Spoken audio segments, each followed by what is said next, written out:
Sonapur college নোয়াখালীর একাদশ শ্রেণীর সকল গ্রুপের ছাত্রছাত্রীদেরকে অনলাইন ক্লাসে স্বাগতম জানাচ্ছি। আমি আজকে অনলাইন ক্লাস নেব আইসিটির উপর, অর্থাৎ তথ্য যোগাযোগ প্রযুক্তি বিষয়ের উপর। তো আশা করি মানবিক বিভাগ, বিজ্ঞান বিভাগ এবং ব্যবসায় শিক্ষা বিভাগের একাদশ শ্রেণীর সকল ছাত্রছাত্রী আমার অনলাইন ক্লাসে যুক্ত থাকবে। আমি আমার পরিচয় তুলে ধরছি। আমি গোবিন্দচন্দ্র পাল, সহকারী অধ্যাপক, সোনাপুর কলেজ নোয়াখালী। তো এখন আজকের ক্লাসে আমি একটা কন্টেন্ট, পাওয়ার পয়েন্টের একটা কন্টেন্ট শেয়ার করব। আশা করি তোমরা যুক্ত থাকবে। এখন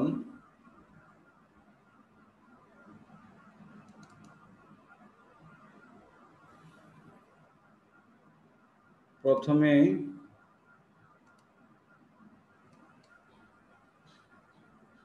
সবাইকে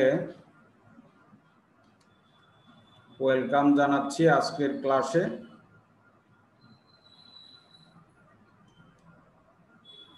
আমার পরিচয় আমি তুলে ধরছি আগেও, এখানেও আমার পরিচয় আছে, সবাই দেখতে পারবে। Gobindachandra Pal, assistant professor, department of ICT, Sonapur college Noakhali.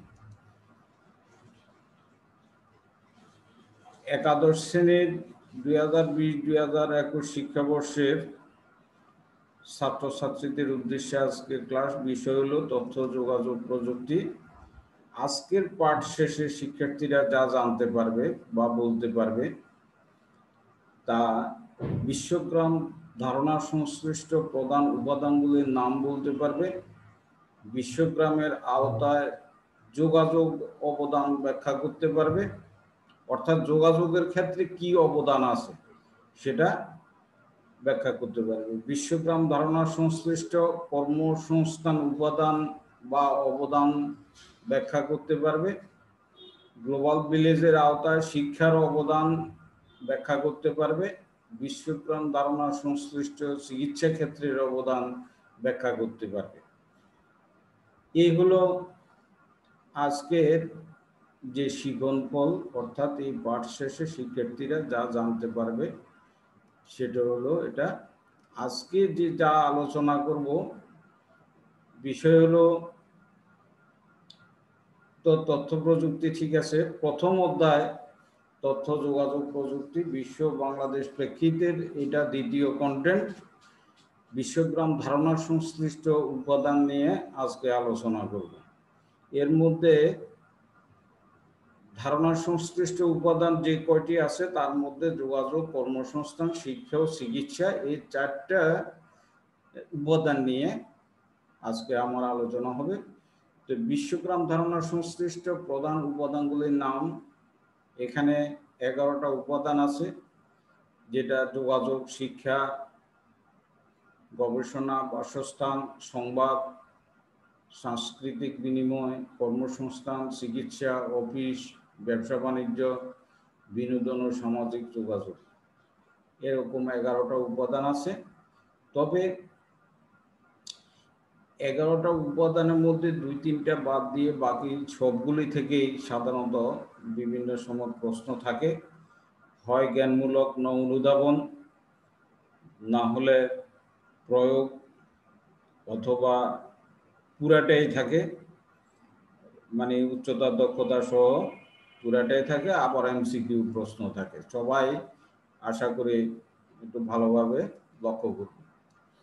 তো প্রথমেই যোগাযোগ অবদান সম্পর্কে আমি আলোচনা করব। এখানে যোগাযোগ বলতে এখানে সড়ক পথ, রেলপথে যোগাযোগ না। যেহেতু বিশ্বগ্রাম প্রসঙ্গ আছে, সেই কারণে যোগাযোগ ব্যবস্থা বলতে তথ্যের আদান প্রদান বা ভাব বিনিময় করাকে বোঝায়। এই জিনিসটা মনে রাখতে হবে, এটা বিশ্বগ্রাম ধারণার প্রধান উপাদান। এই যোগাযোগ ব্যবস্থাকে আমরা দুই ভাগে ভাগ করতে পারি, একটা হলো টেলিযোগাযোগ এবং তথ্য যোগাযোগ। তাহলে টেলিযোগাযোগের ক্ষেত্রে প্রধান মাধ্যম আগে এক সময় ছিল টেলিফোন, এখন মোবাইল ফোন যুক্ত হয়েছে, রেডিও, টেলিভিশন, ওয়াকিটকি ইত্যাদির মাধ্যমে যোগাযোগ করা যায়। তারপরে অন্যদিকে যে তথ্য যোগাযোগ আছে, তথ্য যোগাযোগের ক্ষেত্রে নিয়ম ও নিরাপত্তার বিষয়টি বজায় রেখে তথ্য স্থানান্তর বা শেয়ার করা হচ্ছে বর্তমান তথ্য প্রযুক্তি যুগের সবচেয়ে গুরুত্বপূর্ণ বিষয়। এখানে ইন্টারনেট এবং ইন্টারনেট নির্ভর সার্ভিস, মানে বিশেষ করে ইন্টারনেটকে কাজে লাগাইয়া তথ্য যোগাযোগ প্রযুক্তিকে কাজে লাগাইয়া এখানে ইমেল, সামাজিক নেটওয়ার্কিং, ওয়েবসাইট, ভিডিও কনফারেন্সিং এগুলোর মাধ্যমে যোগাযোগ করা যায়।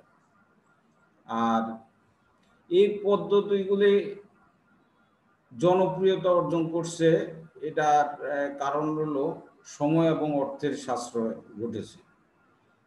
এই কারণে মূলত এই পদ্ধতিগুলি অধিক জনপ্রিয়। তাহলে ইমেল হলো ইলেকট্রনিক মেইলের সংক্ষিপ্ত নাম, যাহা ইন্টারনেটের মাধ্যমে নির্ভরযোগ্যভাবে ইমেল ঠিকানায় ডিজিটাল বার্তা আদান প্রদান পদ্ধতি।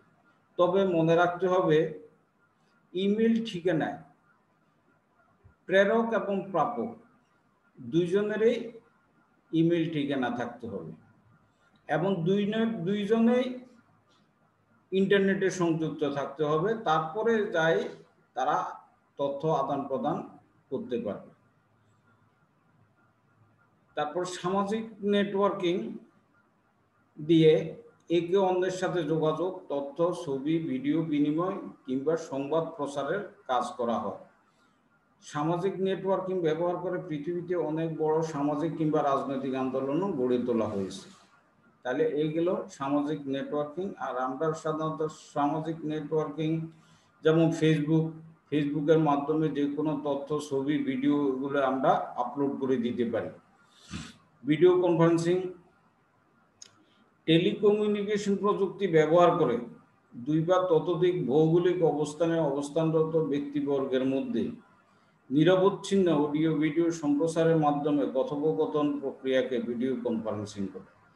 এখানে টেলিকনফারেন্সিং একটা আছে, সেটাও টেলিকমিউনিকেশন প্রযুক্তি ব্যবহার করে করা হয়, তবে সেখানে পরস্পরের ছবি দেখতে পায় না, শুধু অডিও কথাগুলি শোনা যায়। আর এখানে ভিডিও কনফারেন্সিং অডিও এবং ভিডিও সবগুলি ব্যবহার করা যায়। আরেকটা আছে ওয়েবসাইট। ইন্টারনেটে এখন পৃথিবীর প্রায় সকল প্রতিষ্ঠান ওয়েবসাইটের মাধ্যমে নিজেদের পরিচিতি সকলের সামনে তুলে ধরে। কেমন? তাহলে যে কোনো প্রতিষ্ঠানের, এখন শিক্ষা প্রতিষ্ঠান বলে, ব্যবসা প্রতিষ্ঠান বলে, প্রত্যেক প্রতিষ্ঠানের একটা ওয়েবসাইট আছে, আর তাদের সকল তথ্য এখন ওয়েবসাইটে পাওয়া যায়। যে কোনো নোটিশ এখন ওয়েবসাইটে দিয়ে দেয়, তাহলে সেখান থেকে তথ্য আদান প্রদান করতে পারে। তবে কিছু নেতিবাচক দিকও আছে। ইন্টারনেট ভিত্তিক সামাজিক নেটওয়ার্কিং এর উপর বেশি নির্ভরতায় তরুণ প্রজন্ম আসক্ত হয়ে পড়ায় এখন আলাদাভাবে পর্যালোচনা করে দেখা হচ্ছে। মানে বিশেষ করে তরুণ প্রজন্ম যেমন সারাদিন হয়তো ফেসবুক, টুইটার এগুলি নিয়ে ব্যস্ত থাকে, এগুলিতে আসক্ত হয়ে পড়ছে। এই কারণে হয়তো ঘুরে দাঁড়ানোর বা পর্যালোচনা করার সময় চলে আসছে। এখন কি করা যায়? ঠিক আছে, এখন আমরা কর্মসংস্থান নিয়ে আলোচনা করব। তবে প্রথমেই কর্মসংস্থান কি, এই জিনিসগুলো একটু দেখতে হয়। কর্মসংস্থান অর্থ হলো কর্ম সংগ্রহ বা চাকরি যোগান। দৈনিক বা সাপ্তাহিক বা মাসিক বা চুক্তি ভিত্তিতে পারিশ্রমিক বলতে এখানে মজুরি বা বেতন বা সম্মানী বিনিময়ে নিয়মিত কাজ করার দায়িত্বকে কর্ম বা কাজ বা চাকরি বলে। আর এই চাকরি সংগ্রহ বা ব্যবস্থা করাকে কর্মসংস্থান বলে। তাহলে বিশ্বব্যাপী এখন কিন্তু কর্মসংস্থানের বাজার উন্মুক্ত করেছে তথ্য যোগাযোগ প্রযুক্তি। এই প্রযুক্তির সাহায্যে নিম্নলিখিত উপায়ে কর্মসংস্থান সৃষ্টি করা যাইতে পারে। তাহলে মূল বিষয় হলো তথ্য যোগাযোগ প্রযুক্তি। এটার কারণেই এখন চাকরির বাজারটা উন্মুক্ত হয়েছে। আর তিনভাবে কর্মসংস্থান সৃষ্টি করা যেতে পারে: চাকরির সুযোগ, আউটসোর্সিং, উদ্যোক্তা উন্নয়ন। চাকরির সুযোগ যেটা, সেটা নিয়ে যদি আমরা আলোচনা করি, তাহলে তথ্য যোগাযোগ প্রযুক্তির সহায়তায় উন্নয়নশীল দেশগুলির একটি বিরাট অংশ ইন্টারনেটের মাধ্যমে ঘরে বসেই দেশে এবং দেশের বাইরে চাকরির বাজারে আবেদন করে নিজেদের বেকারত্ব দূর করতে পারছে। তো এখন এই কারণে মানে তারা কিভাবে আবেদন করবে, এই কারণে এখানে একটা জব পোর্টাল আছে, যে কয়েকটি জব পোর্টালের নাম এখানে উল্লেখ করা হয়েছে, যেমন bdjobs.com, চাকরি.com, everjobs.com উল্লেখযোগ্য। তাছাড়া আরও আছে, যেমন প্রথম আলো জব.com, jobsa1.com ইত্যাদি। তাহলে এই ধরনের যে ওয়েবসাইটগুলি আছে, সেই ওয়েবসাইটের মাধ্যমে, মানে বিশেষ করে এটাকে জব পোর্টাল বলে, যে ওখানে ওটা যে কোনো একটা পোর্টালে ঢুকে যে কোনো জায়গায় পোস্ট খালি আছে কিনা এবং সেখানে চাকরির আবেদন কিভাবে করতে হবে সেটা তথ্য যোগাযোগ প্রযুক্তি ব্যবহার করে করতে পারবে। তারপরে আসো আউটসোর্সিং নিয়ে আমি এখন আলোচনা করব। আউটসোর্সিং এর সাথে আবার যুক্ত ফ্রিল্যান্সার, এই জিনিসগুলো আবার জনপ্রিয় মার্কেট প্লেস বা জব শেয়ারিং ওয়েবসাইট, অর্থাৎ আউটসোর্সিং এর কাজগুলো যে ওয়েবসাইটের মাধ্যমে করা যায় সেই ওয়েবসাইটগুলির নাম এখানে উল্লেখ আছে। তো প্রথমেই আমি আউটসোর্সিং কি সেটা নিয়ে আলোচনা করব। ইন্টারনেটের মাধ্যমে তথ্য যোগাযোগ প্রযুক্তিকে কাজে লাগিয়ে এক দেশের নাগরিক ভিন্ন ভিন্ন দেশের নাগরিকের বা প্রতিষ্ঠানের পক্ষে দূর থেকে কাজ করে থাকেন। এই কার্যক্রমকে আউটসোর্সিং বলে। এই ধরনের কর্মসংস্থানে ইন্টারনেটের মাধ্যমে বৈদেশিক মুদ্রা অর্জনের সুযোগ রয়েছে। তাহলে এক দেশের নাগরিক অন্য দেশের নাগরিক বা প্রতিষ্ঠানের পক্ষে দূর থেকে কাজ করার সুযোগ আছে আউটসোর্সিং পদ্ধতিতে। সেই পদ্ধতিতে কাজ করে বৈদেশিক মুদ্রা অর্জন করা যায়। তাহলে ফ্রিল্যান্সিং কি? তথ্য যোগাযোগ প্রযুক্তি ব্যবহার করে কোনো প্রতিষ্ঠানের কাজ খণ্ডকালীন বা চুক্তিভিত্তিক পদ্ধতিতে যে কেউ স্বাধীনভাবে নিজের দক্ষতা অনুযায়ী কাজ করতে পারে। তাহলে এই ধরনের চুক্তিভিত্তিক কাজকে ফ্রিল্যান্সিং বলা হয়, মানে স্ব-উদ্যোগের কাজ, চুক্তিভিত্তিক, তবে দীর্ঘস্থায়ী কোনো চুক্তি না, যে সকাল 9টা থেকে 5টা কাজ করতে হবে এরকম কোনো চুক্তি না। হয়তো দেখা গেছে যে ডেইলি 1 ঘন্টা কাজ করবে, অথবা একটা কাজ 3 দিনে শেষ করে দিবে, ঠিক এরকম ভাবে একটা চুক্তি নিয়ে তারপরে কাজ করে, এটাকে বলে ফ্রিল্যান্সিং। আর ফ্রিল্যান্সার হচ্ছেন এমন একটি ব্যক্তি যিনি কোনো প্রতিষ্ঠানের সাথে দীর্ঘস্থায়ী চুক্তি ছাড়া কাজ করেন। আর সহজভাবে যেটা আমরা বলতে পারি, যারা আউটসোর্সিং এর কাজ করে দেন তাদের ফ্রিল্যান্সার বলে। তাহলে ফ্রিল্যান্সার কোনটা? যারা আউটসোর্সিং এর কাজ করে। তারা হলো ফ্রিল্যান্সার। আর এরকম কিছু ওয়েবসাইট আছে যে এই ওয়েবসাইটগুলির মাধ্যমে আউটসোর্সিং এর কাজ করা যায়, বা এটাকে জনপ্রিয় মার্কেট প্লেস বলা হয়। এগুলি আবার এমসিকিউতে অনেক সময় থাকে। এই কারণে বিশেষ করে ওয়েবসাইটগুলির নাম আমি তুলে ধরছি। এখানে আপওয়ার্ক, যদিও আমি এখানে আপওয়ার্ক লিখছি, আপওয়ার্ক.com, freelancer.com, freelancer.com, fiverr.com, odex.com, এরকম pioneer.com, এগুলি প্রত্যেকটা ওয়েবসাইট। ঠিক আছে, এখানে আগে লেখা আছে জব শেয়ারিং ওয়েবসাইট বা আউটসোর্সিং প্রতিষ্ঠান। ঠিক আছে, তাহলে উদ্যোক্তা উন্নয়ন, উদ্যোক্তা যদি সৃষ্টি করা যায় তাহলে সে কর্মসংস্থানের ব্যবস্থা করতে পারে। তাহলে এখানে অনেক উদ্যোক্তা হিসেবে অন্যদের জন্য কর্মসংস্থান সৃষ্টি করেছেন, অনেকে উদ্যোক্তা হিসেবে অন্যদের জন্য কর্মসংস্থান সৃষ্টি করেছেন, যেমন উবার, পাঠাও, এগুলো যারা করছে তারা উদ্যোক্তা। তারা কি করছে, পাঠাওর মতো সেবার কথা উল্লেখ করা হয়, যেগুলো যান পরিবহনের ক্ষেত্রে অসংখ্য মানুষের কর্মসংস্থান করে দিয়েছে। তাহলে উবার, পাঠাও, এগুলির কথা আমরা উল্লেখ করতে পারি। এগুলি যান পরিবহনের ক্ষেত্রে অসংখ্য মানুষের কর্মসংস্থান সৃষ্টি করেছে। তাহলে এই জিনিসগুলি বিশেষ করে এখানে আউটসোর্সিং কি এখন সেটা জ্ঞানমূলকও আসতে পারে, আবার ঘরে বসে বৈদেশিক মুদ্রা অর্জন করা যায়, ব্যাখ্যা করো, তাহলে সেটাও আউটসোর্সিং। এইভাবে বিভিন্নভাবে প্রশ্ন আসতে পারে, তাহলে সেদিকে লক্ষ্য রাখে। যেমন ফ্রিল্যান্সার কি, সেভাবেও প্রশ্ন আসতে পারে। তাহলে সেভাবে এগুলো পড়তে হবে, দেখতে হবে। কর্মসংস্থানের আরো কিছু জিনিস আছে, যে আউটসোর্সিং ওয়েবসাইটগুলির কাজের ধরন, অর্থাৎ আউটসোর্সিং এর কাজ যারা করে কি কি কাজ করতে পারে, এখানে কয়েকটা কাজের নাম আমি উল্লেখ করেছি।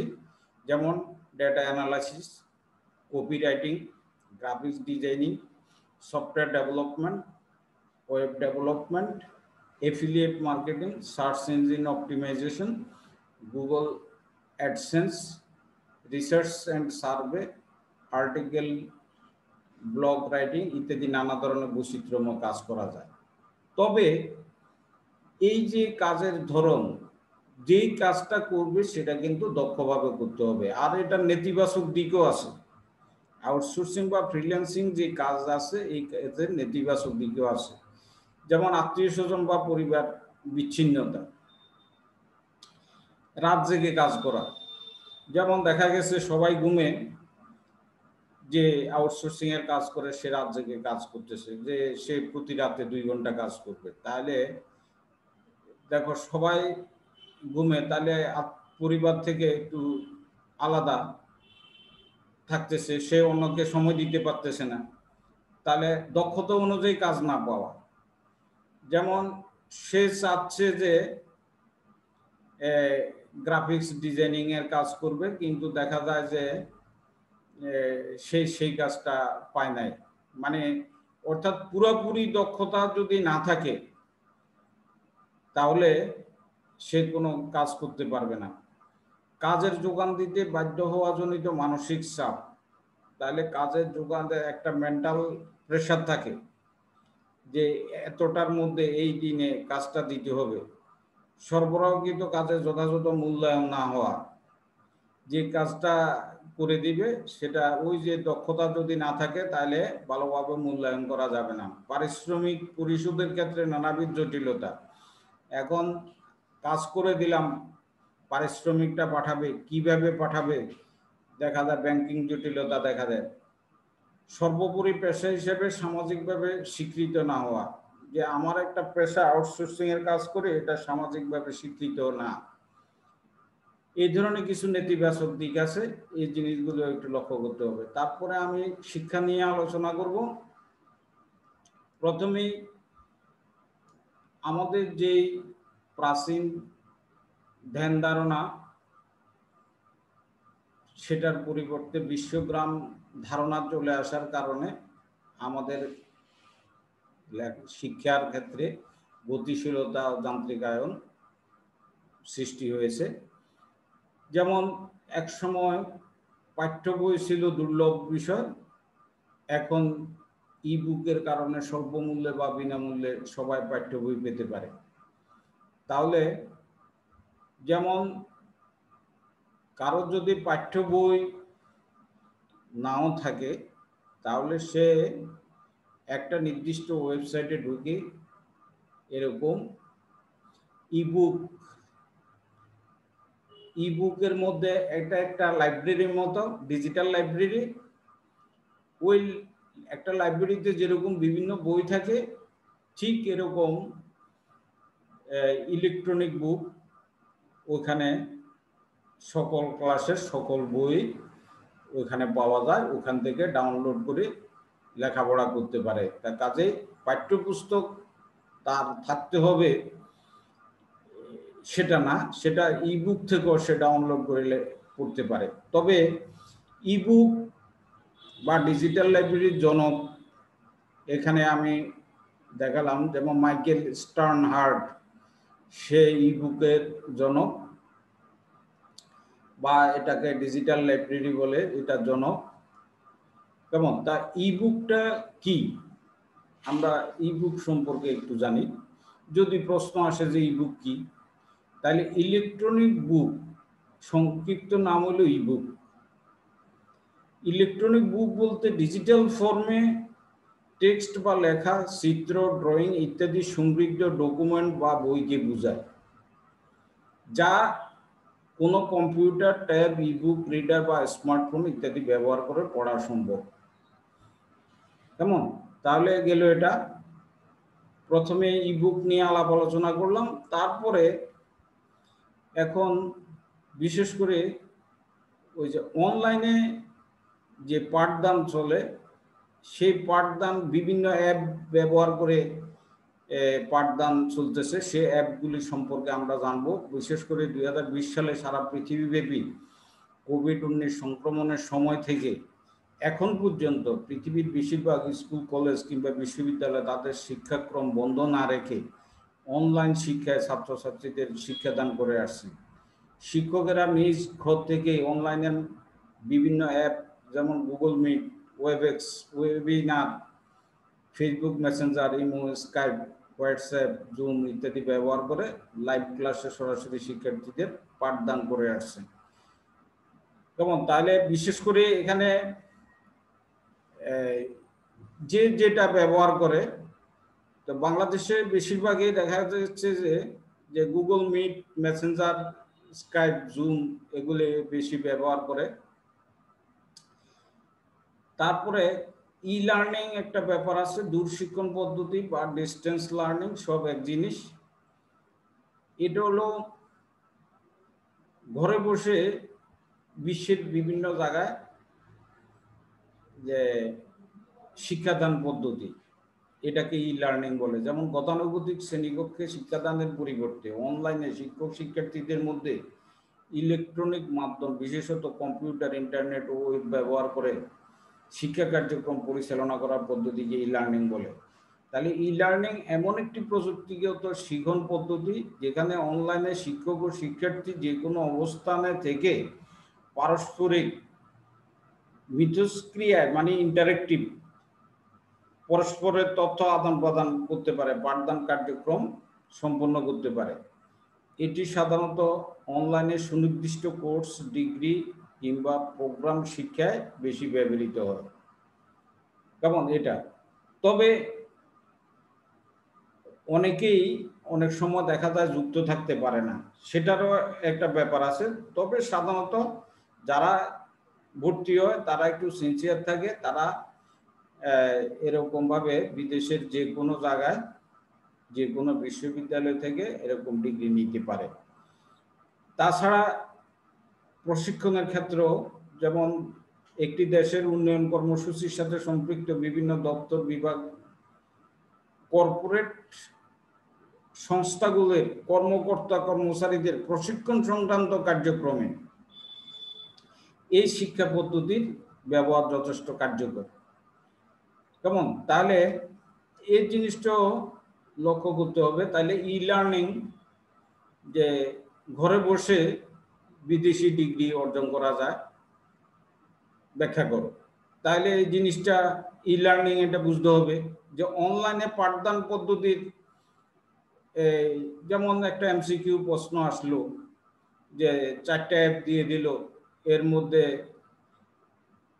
3টা অ্যাপের মাধ্যমে অনলাইনে পাঠদান করা যায় না, একটা পাঠদান করা যায়, তাহলে সেটা ঠিক করতে হবে। আবার ইবুক কি, এরকমভাবে প্রশ্ন আসতে পারে, তাহলে সেদিকেও লক্ষ্য রাখতে হবে। এগুলি সবগুলি একটা ধারণা নেওয়ার মতো বিষয় আলোচনা করলাম। এবার আমরা চিকিৎসা নিয়ে আলোচনা করব, যে বিশ্বগ্রাম ধারণা সংশ্লিষ্ট যে উপাদান, এটা একটা গুরুত্বপূর্ণ উপাদান। এখানে বিশেষ করে পৃথিবীর বিভিন্ন দেশে দুর্গম ও প্রত্যন্ত অঞ্চলে হাসপাতাল চিকিৎসা সুবিধা পৌঁছে দেওয়ার জন্য টেলিমেডিসিন একটি গুরুত্বপূর্ণ ভূমিকা পালন করছে। তাহলে আগে আমরা জানি, মানে আমাদের জানা উচিত যে টেলিমেডিসিনটা কি। তাহলে টেলিমেডিসিন হলো তথ্য যোগাযোগ প্রযুক্তির সাহায্যে কোনো ভৌগোলিক ভিন্ন দূরত্বে অবস্থানরত রোগীকে বিশেষজ্ঞ চিকিৎসক, রোগ নির্ণয় কেন্দ্র, বিশেষায়িত নেটওয়ার্ক ইত্যাদি সমন্বয়ে স্বাস্থ্যসেবা দেওয়াকে টেলিমেডিসিন বলে। যেমন আমি যদি এখানে প্রশ্ন করি যে ঘরে বসে চিকিৎসা সেবা গ্রহণ করা সম্ভব, ব্যাখ্যা করো, তাহলে সেটা টেলিমেডিসিন।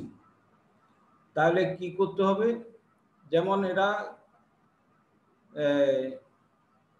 হয় ভিডিও কনফারেন্সিং অথবা টেলিকনফারেন্সিং এর মাধ্যমে, যে প্রত্যন্ত অঞ্চলে যদি রোগী থাকে আর উপজেলা পর্যায়ে বা জেলা পর্যায়ে যদি ডাক্তার থাকে, তাহলে এরকম স্কাইপ, ইমো এগুলির মাধ্যমে যোগাযোগ করে চিকিৎসা সেবা নিতে পারে যে কোনো প্রত্যন্ত অঞ্চলের লোকজন। তারপরে যেমন এখানে উল্লেখ আছে যে ওয়ার্ড, ইউনিয়ন, উপজেলা পর্যায়ের হাসপাতালগুলো নানা সীমাবদ্ধতার মধ্যেও টেলিকনফারেন্স, ভিডিও কনফারেন্সের মাধ্যমে চিকিৎসা সেবা শুরু হয়েছে এবং জনসাধারণের সুফল ভোগ করা শুরু করেছে। ইমেইলের মাধ্যমে পাঠানো রোগীর চিকিৎসা সংক্রান্ত পরীক্ষা রিপোর্ট ইত্যাদি পর্যবেক্ষণ করেও রোগ নির্ণয় সহজতর হচ্ছে। তাহলে এখানে টেলিকনফারেন্সিং, ভিডিও কনফারেন্সিং, আবার ইমেইল, এগুলি ব্যবহার করে অলরেডি বাংলাদেশেও কাজ শুরু হয়ে গেছে, চিকিৎসা সেবা দেওয়া শুরু হয়ে গেছে। তো এখন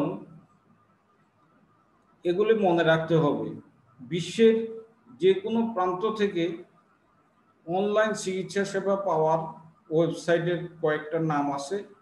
এই নামগুলো মনে রাখতে হবে। এমসিকিউ পদ্ধতিতে এখানে প্রশ্ন থাকতে পারে, যে Teladoc, Maven Clinic, iClinic, MD Live, MOL, Doctor On Demand, treatment online ইত্যাদি। তাহলে এই সমস্ত ওয়েবসাইটের মাধ্যমে অনলাইনে চিকিৎসা সেবা পেতে পারে। আরেকটা বিষয় এখানে আছে যে কৃত্রিম বুদ্ধিমত্তা কিভাবে ব্যবহার করে রোগ নির্ণয় করা যায়। যে বর্তমান বিশ্বে রোগ নির্ণয়ের ক্ষেত্রে তথ্য যোগাযোগ প্রযুক্তি নির্ভর কৃত্রিম বুদ্ধিমত্তা যথাযথ প্রয়োগ দ্বারা সূক্ষ্মভাবে রোগ নির্ণয় করা সম্ভব হচ্ছে। এছাড়াও ইলেকট্রনিক হেলথ কার্ড ব্যবস্থাপনায় ডেটাবেজে রোগীর সকল তথ্য সংরক্ষিত থাকে এবং যে কোনো স্থানে বসে EHR মানে কি, ইলেকট্রনিক হেলথ কার্ড ব্যবহার করে চিকিৎসা ব্যবস্থাপত্র পেতে পারেন। এই ধরনের কাজ করতে যে সফটওয়্যার ব্যবহৃত হয় তার মধ্যে TherapyNotes, EpicCare, NextGen ambulatory, EHR Care 360 ইত্যাদি অন্যতম। তাহলে ইলেকট্রনিক হেলথ কার্ড তৈরি করতে, তাহলে এটা করে একটা ডাটাবেজ তৈরি করে, ডাটাবেজে রোগীর সকল রকম তথ্য সেখানে থাকে। তাহলে এরকম একটা কার্ড যেখানে সে ব্যবহার করবে, যেখানে এই পদ্ধতিটা বিদ্যমান থাকে, তাহলে সেখান থেকে সে চিকিৎসা সেবা পেতে পারে। আর এই ধরনের কাজের জন্য যে সফটওয়্যারগুলি, এই সফটওয়্যারের নামও এখানে আছে, তাহলে এই সফটওয়্যারগুলির নামও মুখস্থ রাখতে হবে। ঠিক আছে, এখন আমরা পরবর্তী স্লাইডে চলে যাচ্ছি। এখানে একটা বাড়ির কাজ আছে যে আসিফ পড়াশোনা শেষ করার পর চাকরি না পেয়ে ইন্টারনেটের মাধ্যমে ঘরে বসে কাজ করে অর্থ উপার্জনের পথ বেছে নেয় এবং প্রচুর বৈদেশিক মুদ্রা অর্জন করে কয়েক বছরের মধ্যে অর্থনৈতিকভাবে স্বাবলম্বী হয়। তার ভাই মনির বাড়িতে থেকে কানাডার একটি বিশ্ববিদ্যালয়ে পড়াশোনা করে উচ্চতর ডিগ্রি অর্জন করে। তাহলে এখানে একটা উদ্দীপক মনে রাখতে হবে, যেহেতু তোমরা আগেই সৃজনশীল পড়ে আসছো নিচের ক্লাসগুলোতে, সবাই ধারণাটা জানো, তারপরেও আমি এখানে বলতেছি যে প্রত্যেকটা উদ্দীপকে দুইটা অংশ থাকে। কেমন? দুইটা অংশ থাকবে। সে একটা অংশ থাকে উচ্চতর দক্ষতার জন্য, আর একটা অংশ থাকে প্রয়োগের জন্য। তাহলে আর ক এবং খ দুইটা প্রশ্ন জ্ঞান এবং অনুধাবন, এটা যে কোনো জায়গা থেকে দিতে পারে, কিন্তু উদ্দীপক থেকে গ এবং ঘ এই দুইটা প্রশ্ন আসবে। তাহলে এখানে প্রথম অংশ গ থাকবে এমনও কোনো কথা নাই, আবার দ্বিতীয় অংশ গ থাকবে এমনও কোনো কথা নাই। তো পড়ে বুঝতে হবে। যেমন উদ্দীপকে উল্লেখিত মনিরের উচ্চতার ডিগ্রি অর্জন কিভাবে সম্ভব হয়েছে, তাহলে এখানে মনিরের উচ্চতার ডিগ্রি এটা শেষ অংশে, কিন্তু আমার প্রশ্ন হলো গ, তাহলে কিভাবে সম্ভব হয়েছে সেটা পূর্বে বর্ণনা করা আছে, তোমরা এটা বের করে নিবে। আর বাংলাদেশের বাস্তবতা, আসিফের কার্যক্রমের কোনো নেতিবাচক দিক আছে কিনা, আসিফ যে কাজ করে, যে ঘরে বসে অর্থ উপার্জনের পথ বেছে নিচ্ছে, বৈদেশিক মুদ্রা অর্জন করে, তাইলে এই ক্ষেত্রে সে কোন পদ্ধতি ব্যবহার করে, কোন বিশ্বগ্রামের কোন অবদান সেখানে প্রতিফলিত হয়, তারপর সেই অবদানের মধ্যে এই সে কোন অংশ নিয়ে কাজ করে এবং সেখানে কোনো নেতিবাচক দিক আছে কিনা সেটাও লক্ষ্য করতে হবে। এই জিনিসগুলি দিয়ে বাড়ির কাজটা শেষ করবে, আশা করি বুঝতে পারছো। তো আমরা শেষ পর্যায়ে চলে আসছি। থ্যাংক ইউ সবাইকে। তো আমার বিশ্বগ্রামের উপর, অর্থাৎ প্রথম অধ্যায়ের উপর এটা দ্বিতীয় কন্টেন্ট। তো বিশ্বগ্রামের ধারণা সংশ্লিষ্ট যে উপাদানগুলি, সেই উপাদানের মধ্যে চারটে অংশ নিয়ে আমি আলোচনা করছি, আর বাকিগুলি পরের ক্লাসে আলোচনা করব। আশা করি তোমরা যুক্ত থাকবে। তো আজকে সবাইকে আবারও ধন্যবাদ জানিয়ে এখানে শেষ করছি।